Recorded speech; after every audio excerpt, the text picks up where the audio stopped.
Pete the Cat, Falling for Autumn by Kimberly and James Dean. It is the first day of fall, and Pete the Cat is feeling blue. I like summer better, he says. In summer, I can swim and surf and play at the beach. Maybe you just need to remind yourself of all the things you love about autumn, Mom suggests. Pete says, I'll try. Pete finds Grandma in the kitchen. She's baking delicious pumpkin pies. The whole house smells sweet and spicy. Pete loves helping Grandma bake pumpkin pie, but he loves helping eat it even more. After the baking is done, Pete picks a squat orange pumpkin from the counter and slips it into his backpack as a souvenir. Next, Pete heads to the town corn maze. Pete and his friends wander through the long, twisty paths made of tall corn stalks. The best part of the corn maze is getting lost and having to start over again. As he leaves, Pete plucks a golden corn cob from the maze and places it inside his backpack. Then Pete visits Grandpa, who is knitting on the porch. Grandpa helps Pete use the knitting needles to knit the yarn into cool patterns. Together, Pete and Grandpa make a long, cozy scarf for Pete to wear. When they're done, Pete chooses a little ball of leftover yarn and places it inside his backpack. Next, Pete goes to the hayride at the park. Pete, Bob, Mom, Dad, and Grandpa all pile into a wagon filled with hay. They go on a bumpy wagon ride around the park. Woo! Pete shouts. At the end of the ride, Pete grabs a handful of sweet-smelling hay from the wagon and stuffs it into his backpack. Pete heads over to the apple orchard, where he and Callie go apple picking. They eat sweet apple donuts and drink hot apple cider and fill their buckets with apples of all different shapes and sizes. Before he leaves, Pete chooses a round red apple and drops it into his backpack. Next, Pete stops by the park. He plays touch football with Bob and their friends. Pete scores a touchdown and everyone cheers. After the game, Pete grabs Bob's football and stuffs it into his backpack. It barely fits. Bob won't mind if I borrow this, Pete says. Finally, Pete heads back home, but he stops in his front yard, which is covered in bright leaves falling from the trees. Pete helps his dad rake the leaves into big, colorful mounds. Then Pete runs and jumps into all the leaf piles. After he's done jumping, Pete picks a bunch of red and gold and orange leaves and stuffs them into his backpack. Pete's backpack is bursting with fall souvenirs. He can't wait to show Mom. I love autumn, Pete says. Wonderful, says Mom. You know, these would make great decorations for Thanksgiving. So Pete helps Mom fill a basket with all his mementos.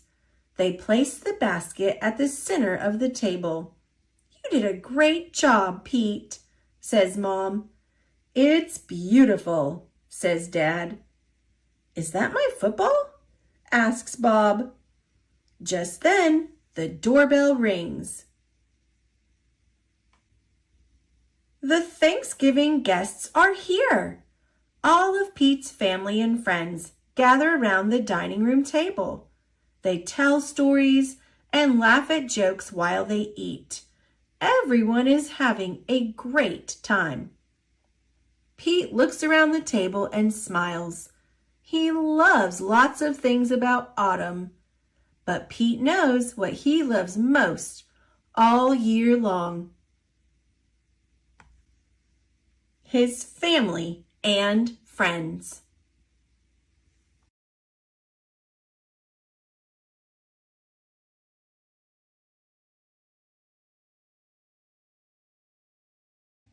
A Very Big Fall by Emmy Kastner. All the leaves had ever known was the sway and stretch and green of the trees. Then one day the wind blew colder, and the leaves knew something different was in the air. "I'm loving these crisp breezes," Birch said. "Is this what flying feels like?" "Everything is perfect and I don't want anything to change," said Oak. "No fair," said Maple. "Those trees have apples. I want apples." "This is just the beginning, you know," a squirrel chirped. Birch was curious. "The beginning of what?" "Fall," said another squirrel. Fall? The leaves agreed that was a silly name for colder weather. "It happens every year," the first squirrel explained. "You'll start changing colors soon, and then—" "We change colors?" Birch said, ready for adventure. "But green is a very nice color to be," said Oak. "Oh, squirrels think they know everything," Maple rolled her eyes. Although the squirrels had been right about rain and cats and tree houses, maybe they were right about this too. Turned out, Oak loved being yellow, and Birch was quite impressed with her bold new hue. But change wasn't quick for everyone. Maple thought Birch looked nice in orange, but was jealous of Oak's yellow, her favorite color. She was certain that at any moment she too would turn a sunny shade of— Nope, still green. She had to keep waiting her turn. Amidst the changes, the leaves were still leaves. They couldn't help but listen to conversations below. "Ooh!" squealed Birch. "Look, pie!" "What's pie?" Oak asked. "I don't know, but I want some," Maple sighed. "You'll be able to hear better once you're on the ground," said one of the squirrels. "The ground?" The treetops erupted. "What? How fast will I go? We fall? That's too far down." "What about the trees?" "Down there?" I'm nervous and excited. "No, thank you." "Will it hurt? What if a friend isn't ready to fall?" "Can I go first?" The wind blew harder yet, and then it started to happen. For Birch, it was a joyous leap through the windy sky. Oak had more of a hesitant trip downward. "Am I close?" "Not really. Keep going," said Birch. Maple was still high in the branches, alone. She was not yellow, she was not falling. Impatient to join her friends, Maple yanked and pulled. "I'm not sure I'd be in such a rush to get down there," said one of the squirrels. "There are bottoms of boots and gutters, oh, and dogs and rivers and rakes." Maple stopped tugging. But it was too late. Down, down, down she went. Somehow the world seemed bigger on the ground. Maple was telling her friends about the boots and the rakes when there was a sudden gust, then a whoosh, and the leaves were swept into a topsy-turvy swirl. "Is that a gutter?" Maple shouted. "That must be a rake," said Oak. "Do I smell pie?" said Birch. That's when they heard a whisper. "There you are," and met a someone. She held Oak, Birch, and Maple close to her chest, because that's what you do with very special things. The girl listened closely. "See that? I'm a pirate," said Birch. "Can you draw me bravely carrying 10 leaves down the tree?" Oak asked. "You know, I always knew I'd be red," said Maple. And fall was new all over again.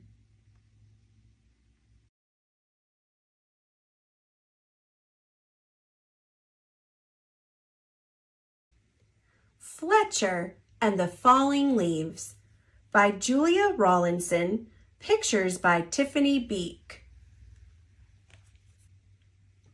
The world was changing. Each morning when Fletcher bounded out of the den, everything seemed just a little bit different. The rich green of the forest was turning to a dusty gold, and the soft swishing sound of summer was fading to a crinkly whisper. Fletcher's favorite tree looked dull, dry, and brown. Fletcher was beginning to get worried. "I think my tree is sick," said Fletcher. "What's wrong with it?" his mother asked. "Its leaves are turning brown," said Fletcher. "Don't worry, it's only autumn," she said. Fletcher ran back to his tree and patted the rough bark. "Don't worry, it's only autumn," he said. "You'll be feeling better soon." But the tree didn't get better. Each day, more leaves turned brown. One morning, the wind blew a small brown leaf off a branch. Fletcher jumped up and caught it, very gently in his paw. "Don't worry, tree. I've got your leaf. I'll fix you." Fletcher looked around, picked a piece of grass, and carefully tied the leaf to a branch. Just then, another gust of wind ruffled Fletcher's fur. The little leaf shook itself free and fluttered back to the ground. Fletcher picked it up again and thought very hard. Then he poked the leaf onto a twig and pushed it down firmly. "Now you hold on tight," said Fletcher. "No more flying around." The little leaf gave a tiny rustle in reply. The next day, a strong wind was blowing through the forest. Fletcher rushed out of the den and ran all the way to his tree. Lots of branches were bare, and the little lost leaves spun everywhere. "Don't worry, tree. I'll catch them for you, I promise." Round and round and round whirled Fletcher after the swirling leaves. "Leaves! Wonderful! Just what I need for my nest," said a squirrel. "But these belong to the tree," said Fletcher. "Don't take them away." "The tree doesn't need them any more," said the squirrel, bounding off. "Help! Help!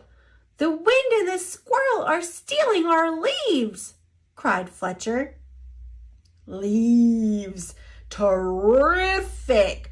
Just what I need to keep warm," said a porcupine, rolling around. "But these belong to the tree," said Fletcher, plucking leaves from the porcupine's needles. "Not any more," snuffled the porcupine, and away he rolled. "Help! Help!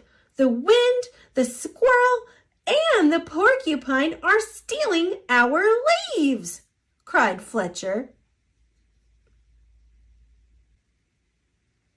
Suddenly, a flock of friendly birds swooped down from the sky. They picked up the leaves in their beaks and poked them onto the tree's branches. Soon the tree was leafy again, and Fletcher flopped down and smiled. "Thank you, birds, thank you," he gasped as the birds fluttered away. He lay looking up through the leaves at the sky and drifted off to sleep. But the wind continued to blow, and the branches still danced. The leaves shivered and shook themselves and began to wriggle free. They tossed and turned and twitched and twirled and tumbled to the ground. They brushed Fletcher's ears and nose and filled his dreams with a whispering sound. When Fletcher finally woke up, he couldn't believe his eyes. Instead of a roof of dancing leaves, all he could see were bare branches against the sky. "Oh, tree, I am so sorry," gulped Fletcher. "All your leaves are gone." But then he saw, high in the branches, one small leaf still holding on. "I won't let the wind steal that one," said Fletcher, and he began to climb. He crawled along to the last leaf and held it firmly onto its branch. All day long the wind blew, the branch bounced, and Fletcher held tight. "I'll stay with you, leaf," he said. "Don't worry." But then, with a sudden whoosh of wind, the branch bounced high. With a plip, the leaf let go and fluttered like a little flag clutched in Fletcher's paw. Fletcher looked sadly at the leaf he had promised to save. He carried it carefully down the tree and back to the den. He made a cozy little bed for it and gently tucked it in. But all night long he could only think of his tree, all on its own. At dawn, Fletcher tiptoed outside. The wind had finally stopped blowing, and the air was cold. The moon still hung in the clear sky, and pale stars glimmered. As he came to his favorite tree, Fletcher saw a magical sight. The tree was hung with 1,000 icicles, shining silver in the early light. "You are more beautiful than ever," whispered Fletcher. But are you all right? A tiny breeze shivered the branches, making a sound like laughter, and in the light of the rising sun, the sparkling branches nodded. Fletcher gave his tree a hug. Then he went back to the den for a nice, warm breakfast.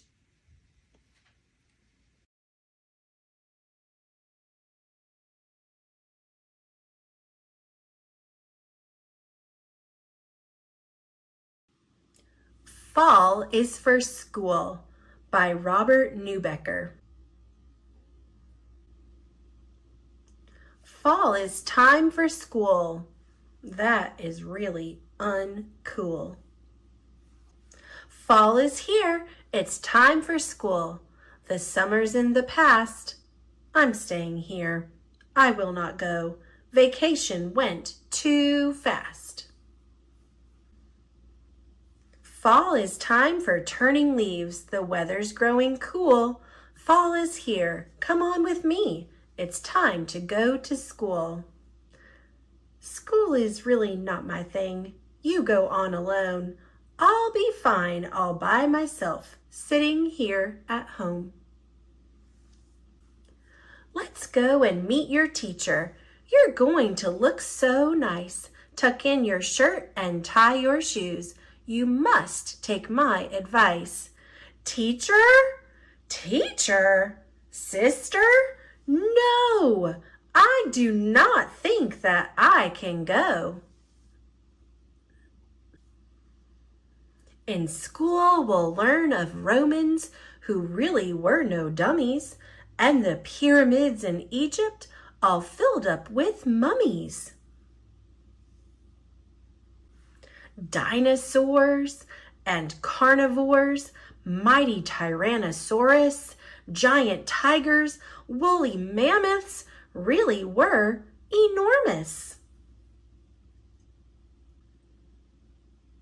I am going to play all day. It doesn't matter what you say. Recess is for playing games. We'll run and jump and climb. Let's go right now and join the fun. You really must not whine. Whine. Do your numbers, 1, 2, 3, add, subtract, and multiply. 1,000,000 trillion, my oh my, count the stars up in the sky. I do not like arithmetic. It hurts my eyes, it makes me sick. I will not go, I do not care. I have heard enough. To tell the truth, I'm not like you. School is just too tough. Rocket ships that fly to Mars, music, sports, and art. These are all the things you love. I think you're very smart. We will learn to read and write, the stories we will tell. And if you want to do it right, you have to learn to spell. Fall is time for parties, for spooky Halloween. We'll dress up just like zombies and paint our faces green. In science, we will never stop until we ace the pumpkin drop. Pumpkin drop? Pumpkin drop. We pad them up and drop them. It's really engineering. If your pumpkin doesn't smash, the teacher will be cheering.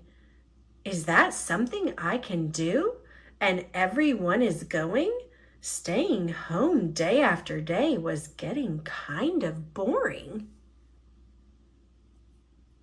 Fall is time for school. We'll learn and we'll be clever. A great big world will open up and change our lives forever. Maybe school will be all right. I might just reconsider. Maybe you are not so dumb for my baby sister. Fall is time for school. School is full of awesome. The world is mighty cool. It's an amazing universe. Fall is time for school.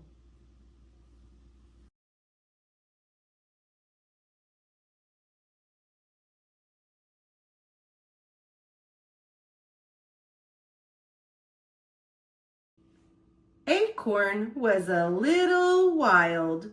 Written by Jen Arena. Illustrated by Jessica Gibson.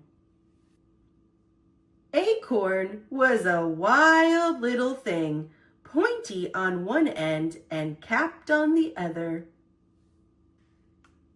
He was the first of his generation to jump off the tree. "Don't do that," said Oak. "Squirrels will get you." "I don't care about squirrels," said Acorn. "I just want to roll." And roll he did. He liked the feel of the sun on his face and the wind against his cap. He even took to taunting the squirrels. Na na na na na na. Sure enough, just as Oak had warned, a squirrel got him. She scooped Acorn into her paws and scrambled up a tree. And Acorn loved it, because Acorn was a wild little thing. He loved the thrill of the climb and the kick of bounding from branch to branch. Whee! Then the squirrel took a nibble of Acorn. Acorn did not love that. "Whoa, whoa, whoa! Wait a minute there, buddy." Before the squirrel could nibble more, a dog came along, and the dog and the squirrel barked back and forth until the squirrel forgot all about Acorn and dropped him. And the rush, man, the rush of falling from the tree. It was even better than when Acorn had jumped that first time from Oak. Acorn hit the ground and rolled down the hill again. "Look, no hands!" He sat in the grass for days and days, and the rain came and pounded on his shell like a good Swedish massage, and Acorn loved that because Acorn was wild that way. "Ooh, a bit to the right, please." Eventually, another squirrel found Acorn. "Let's go, go, go!" Acorn cheered. "I want to feel the wind against my cap." But the squirrel didn't carry him up a tree.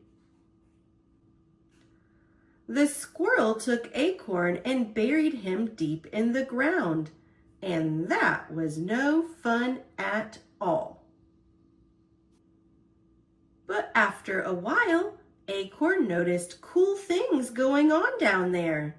The worms were so chill, wiggling around and tickling him as they passed, and Acorn laughed when they did, because even underground, Acorn was still a little wild. Acorn had a lot of time to think in the dark.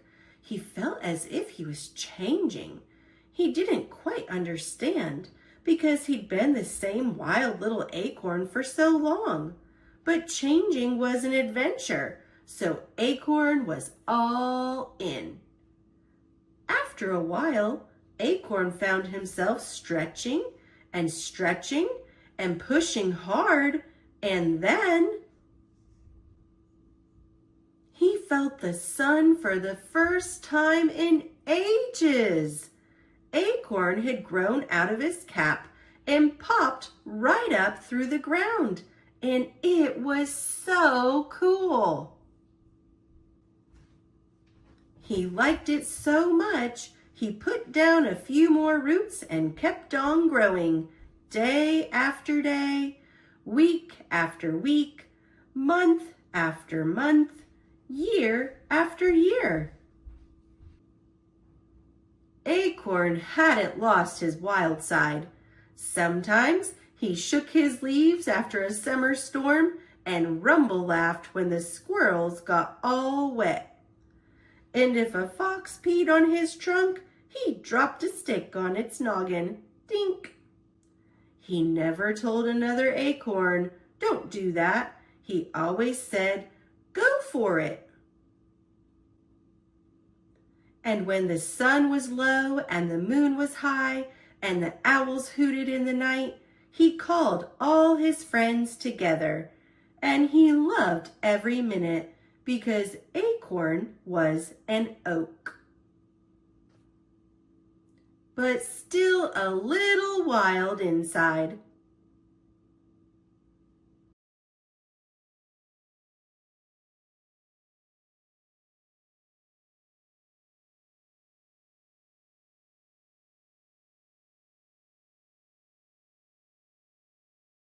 The Very Last Leaf by Steph Wade, illustrated by Jennifer Davison. From his first day of school in the spring, Lance Cottonwood was the best and brightest student. He blossomed in budding. "Look at me, I'm a leaf." He breezed through wind resistance. Some others were not so lucky. Better luck next time. He was a breath of fresh air in Photosynthesis 101. Don't you just love the taste of sunlight in the morning? He passed pigment changing with flying colors. "Yellow, everybody! How do you do?" During his last class of the autumn semester, Lance began to worry about his final exam. The test would take him from the top of his sturdy tree to the grass down below. The other leaves couldn't wait to take the leap, but Lance Cottonwood didn't feel that way because Lance Cottonwood was afraid to fall. Lance was jealous of his neighbor Doug Fir. Doug was an evergreen, and evergreens didn't have to fall. Doug got to sit on his branch and feel the cold, wet snow on his face all winter long. But Lance was a cottonwood, and cottonwood trees are deciduous. They lose their leaves in autumn. So Lance was expected to fall like all the other lance leaf cottonwood ancestors who came before him. When autumn arrived, one by one, other students let go and floated to the ground below. But Lance was comfortable at the top, and that was where he would stay. No one expected him to be scared. So Lance made up excuse after excuse, saving the best for last. Ladies first. I have a bit of a cough today. But Lance couldn't trick them for long. As leaf after leaf passed the final test, they started to talk. "I guess he's not good at everything. He's a scaredy leaf. He's too yellow to be an evergreen." Cool days turned into colder nights, and Lance decided he was going to beat the odds. He would stay on his tree all winter, just like Doug. "It looks like we're going to be best friends." By the end of the week, Lance was the only one left on the tree. Lance's teacher knew he was worried, but she also knew he would be okay. "It's okay to be scared, Lance. I'm here to help you through this." Lance thought about why he was scared. He was terrified of landing in a gutter or getting stuck on a windshield.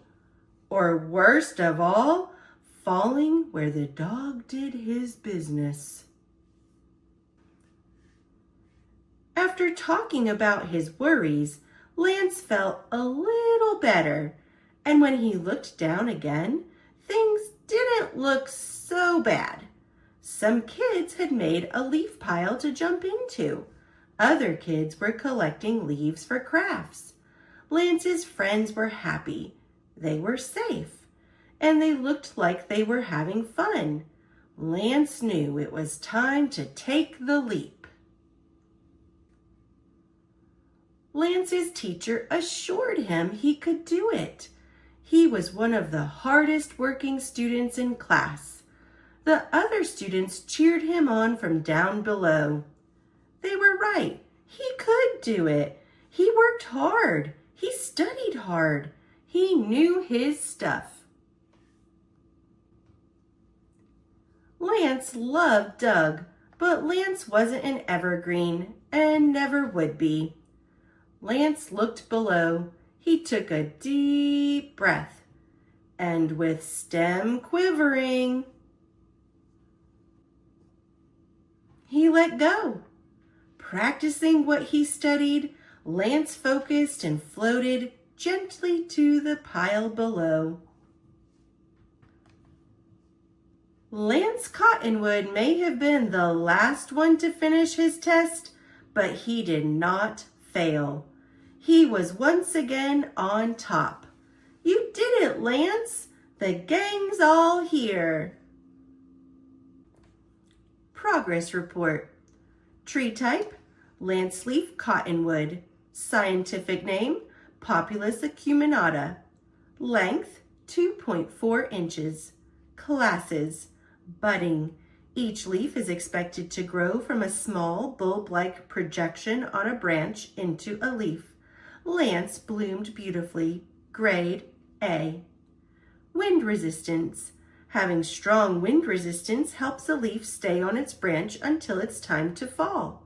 Lance used his strength and focus to overcome strong wind gusts every day. Grade A. Photosynthesis. In this process, a plant uses sunlight to create its own food. Chlorophyll, which is the dark green cells in leaves, helps create glucose. Glucose is a yummy snack for the whole tree. Lance happily soaked up sunlight on a daily basis. Grade A. Pigment changing. Each leaf must change color in autumn. When a leaf begins to lose its chlorophyll, it loses its green color and shows some of the other colors that have been hiding the whole time. Lance was the first to change color and was very encouraging to the other students. Grade A. Falling. Leaves fall from the trees in autumn to help prepare the tree for winter. A leaf falls when it is no longer needed to make food for the tree. This was a challenge for Lance, but he did it. Grade B+. Teacher note. Lance is an extremely bright student, but he sometimes feels scared of what he doesn't know. After recognizing his fear of falling, Lance and I worked together by addressing what made him scared and discussed possible outcomes. By creating a plan and facing his fears, Lance passed his final exam with flying colors. Mrs. Timber.